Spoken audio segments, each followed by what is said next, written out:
Hey, what's up, everyone? You are listening or watching the My Comic Book Journey podcast. My name is Kennedy, and today we are going to talk about Hero Alliance, Volume 2, Issue Number 1. This is from 1989.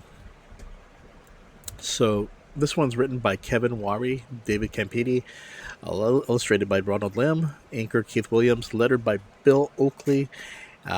We got Keith Williams, inker, well, lettered by Bill Oakley. I'm sorry about that. Colored by Marcus David.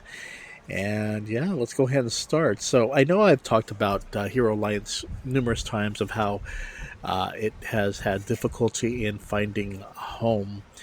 It went through, I believe, 3 different comic book publisher companies until it found its new home with Innovation.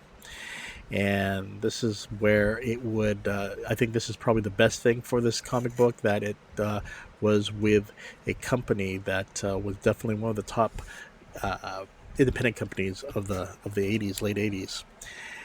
So let's go ahead and start with this issue. So we know that Victor,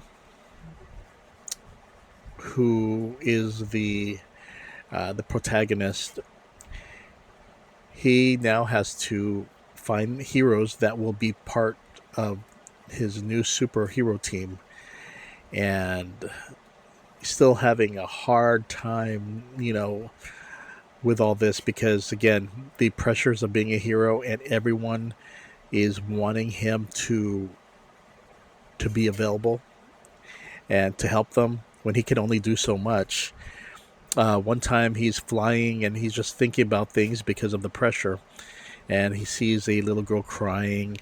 He picks her up, brings her home, and then she meets her mom, single mother with parents, and then they just start discussing. And if anything, it just makes him happy that there are people who understand that he can't save everyone, and it's just good for him to have people who actually believe in him. Meanwhile, we are taken to this image of a blonde woman who goes to a grave of the guardsman, and you see her sticking her finger out, and light comes out and zaps, and she engraves the letter of G.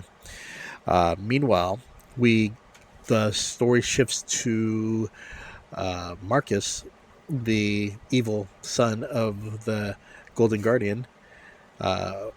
He is now without his superhero powers and is treated badly by the prisoners, and pretty much beaten up. And there's one humongous guy who wants to make Marcus his you-know-what. And pretty much, yeah, it's just about Victor trying to find that new team, and his relationship with Christine is growing closer. She kind of spooks him because she says that she's missed high school for 3 days, but then she reveals that she was taught well, and that she's not a student. She's actually a high school teacher. So that's where he is like, whoa, he thought he broke some laws there.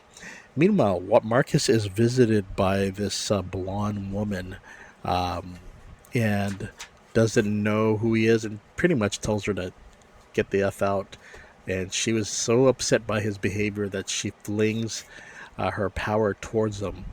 And next thing you know, you see some light showing up in his eye, like, uh-oh, did he just absorb her power from that moment?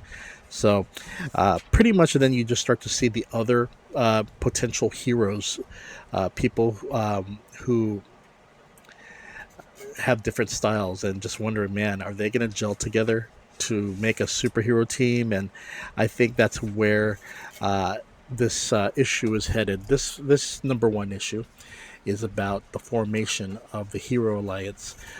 Granted, Victor wants people to know that not everyone can be a member just like that, but everyone's saying, hey, I should be a member. So that's where things are going. It's a good start off, a good introduction to potential superheroes that may join the team, and also, yeah,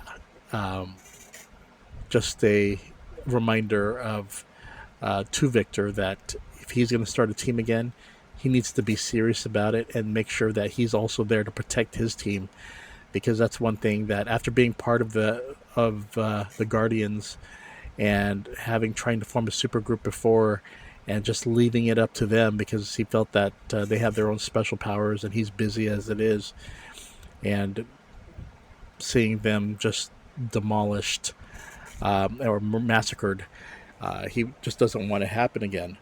But what's interesting is that in the end of this series, I mean, well, if you look at the cover, there is a villain, and this villain is actually responsible for the massacre of the superheroes.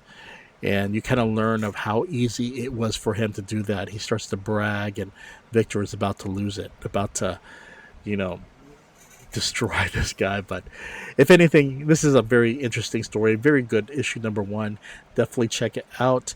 And I think if anything, I think now we're going to see some stability and with this comic book, because again, it's been trying to find a home, and now it's found its home with innovation as of 1989 and so on for several more years, that is. Okay, everyone, you take care, and I will see you later. Wink wink, and see you later, everyone. Bye bye.